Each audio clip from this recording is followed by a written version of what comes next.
That Wen Double D figure is a little racier than what Bunny Mischief normally does, but she's very cool. Check out her art. This is Toki Doki, these giant teddy bear looking things. They're called bear bricks. They're anthropomorphic bears. Those are about 28 inches high. They come in different sizes. You can get them in the size of a keychain too. But different artists like to display their art on those types of figures. They were designed by this artist Tatsuya Akashi for a company called Medicom Toy. They partnered with Chanel, Nike, Levi's, like really, really huge international brands. And some of them go for tens of thousands of dollars. But anyway, Tokidoki is sort of like this Japanese lifestyle brand. And, they've got apparel, accessories, plush toys, mobile phone skins, watches. They started way back in 2003. They have a couple popular figures you can kind of see on that mural back there. One of their more popular ones are these sort of unicorns. I kind of got into them a little bit when I went to Singapore in 2018. I mostly went there just to like check out statues at like this sort of rinky-dink Comic-Con. There's a company called XM Studios and they make really cool statues. But while I was there, I just saw so many people lining up for this Tokidoki booth. It was like a madhouse. And, I was just curious and I eventually started talking to some people in line over there and I started checking out some of their products. And I really kind of fell in love with sort of these Halloween themed unicorns that they had. They were just very cleverly done based on classic and modern Halloween movies like The Grudge and, like the classic vampire, Mummy. I just thought they were really well done. And of course, I had to pick up this super oversized unicorn that was all food based. It was great. Simone Legno, I think, had a quote where he said something about Japanese aesthetic. I think he said, it's sophisticated and minimal, but there's the crazy pop side of it too. And he really does capture sort of Japanese aesthetic for sure. This is Fustamps. He's got this sort of original IP. It has like a very 90s feel to me. He's got a beautiful lenticular print up there. He's got his name is Rios Palante, and his whole family's working the booth. That's his wife and his kids back there. Really, really sweet, and very, very cool and generous people. When they saw me kind of carrying something heavy, they offered to like hold it for me till the end of the show. That I will say, if I had one criticism of like this whole show, it had nothing to do with the art. It had everything to do with the venue. There was no air conditioning whatsoever at this venue. It was a madhouse. I had to go back to the hotel a couple of times and shower. Second day, I basically had to like douse myself in deodorant in preparation. But yeah, you can see he has like a couple figures out here for this sort of gang of sort of misfits that kind of band together and sort of fight back. And if you see like the artist right there, Rios, you can see one of the figures that we passed by. It looks like it was based on him. But I really love this sort of sensei and cyberpunk and sort of bright neon 90s theme he has going for his figures. He had like a BLM figure there for New York. So this is Stephen Cartaccio with his brand Concrete Jungle. He creates animation, digital sculptures. He's got a huge love of hip hop. You see figures based on Notorious B.I.G., Method Man, Redman, Sean Price. He's got his own sort of line of figures. These little bulldogs, he calls them Ghost Frank bulldogs. The reason some of these have sort of a stylistic black theme is he's re-releasing some of his full color variants that sold out in sort of this stylish black theme, and he's calling it like the blackout line. But last year at New York Comic Con, like this boot stopped me in my tracks. He is super talented. I'm excited to see where he goes. Stormy Vault. They're sort of like a huge Philippines-based, promoter of arts. They've got their own store. They do Facebook live streams, interviews, auctions. There's a lot of different artists that are displaying their little works here. All of these were individual one-offs for sale. There was work there based by Kaiju Stevens, Kendra Customs, Duckman. They've got like a sort of a menagerie of stuff. I think they have a much larger presence in the Philippines, and I think there's a big Philippines Comic-Con show coming up, and I'm sure they'll have a large booth. This is Toy Tokyo. They're a pretty well-known retailer for designer toys. They have like I think they have like a contract, or they're well known for selling a lot of Ron English's stuff. Ron English does very interesting satirical stuff. He has sort of like these line of grin figures. He has stuff that sort of satirizes fast food stuff. When I come back around, you'll see sort of these McDonald's figures. They're like these Ronald McDonald dissected, where you can like see his insides, or there's a version of him like as if he's fried. But I do have like the really tiny blind box versions of those. But you'll see like you might see some of the Bear Bricks around here. There's a couple of those. Spider-Man and Nightmare Before Christmas Bear Bricks. And it's a pretty well-known vendor for designer toys.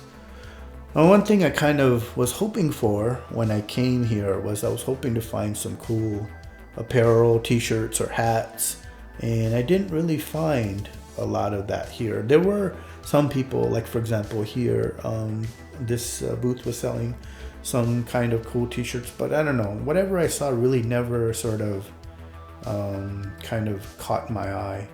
Here's Sad Salesman. His name is Eric Alton. He has this little man snail figures, man potato figures. I enjoy stuff. This is Tim Clark holding up, I guess it's a Boglin. He's done work for Dark Crystal, Fraggle Rock. He helped and designed puppets for the Muppets. He designed like the Mystics and Slaves. He sculpted them for Dark Crystal based on Brian Froud's drawings. He's done puppets for Sesame Street. Very cool stuff. This is a huge, another huge vendor and art gallery called Clutter. They have a gallery up in Beacon, New York. I've never visited it, but I've always wanted to go. One of the cool things about their art gallery is they have black lights installed everywhere.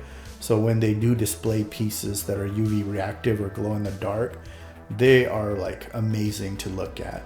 But a lot of artists will do very cool customs. They'll like have a theme for like a show like Christmas or monsters, or I'm not thinking of the exact names of the themes, but they have very interesting themes. And like all these artists will take like popular templates or their own sculpts and do very interesting, cool things. And it's just a lot of fun. Like a big thing about displaying stuff that you get is sort of lighting it properly too. This is something I noticed with statues, and I also noticed just like walking around museums and art galleries, how is art lit makes a big difference on how a piece looks and whether you really get like the details and like sort of the intention of like the way the artist wanted the piece to be displayed and seen. It was kind of nice that Clutter had like a little food section there. They had pretty good baklava over there. But this like venue, there was no, like I said, eating sticky food with no air conditioning was not necessarily like the best combination.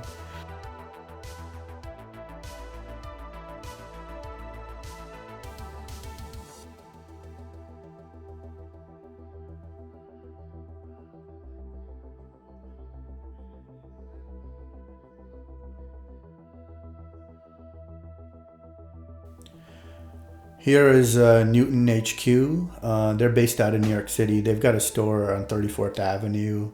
They have like some of the more obscure blind boxes and accessories, and you'll find like a little more obscure toys here.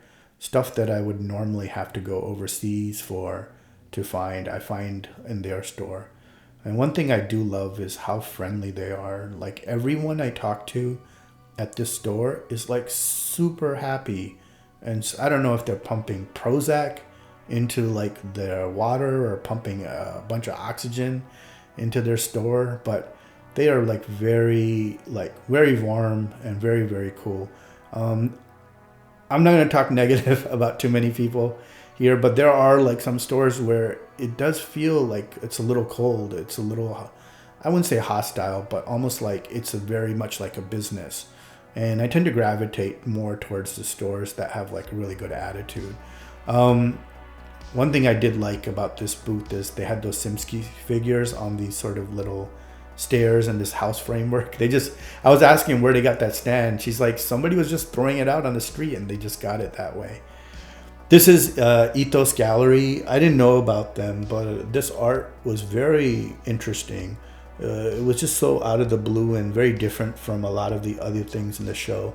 They were highlighting 3 different artists' works here.